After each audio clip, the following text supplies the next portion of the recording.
طالبان وایي حجاب لرونکي ښځې موټر چلولی شي خو نوي جوازونه نه ورکوو.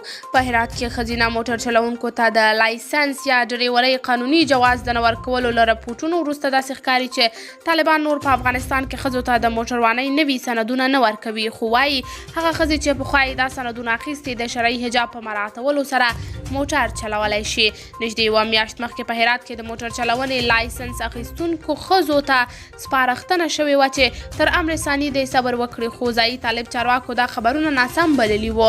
اوس بي بي سي له ځینو داسې ښځو سره خبرې کړي چې تازه یې د جواز اخیستو هڅه کړې خو منع شوي دي.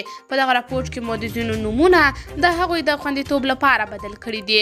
یوه چارواکي یې د نوم نه ښودلو په شرط یوازې دومره راته ولیکل چې تر اوسه د هرات ترافیکو د ښځینه موټر چلوونکو مخه نه ده نیولې، خو د مرکزي حکومت چارواکو ښځو ته د موټر چلونې د نویو جوازونو ورکول بند کړي دي.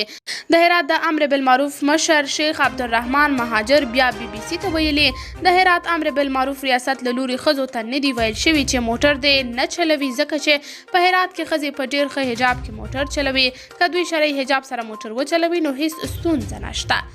قدرمنو لیدونکو، تاسو د دې موضوع په هکله څه نظر لرئ؟ کمنټ کې شریک او چینل سبسکرایب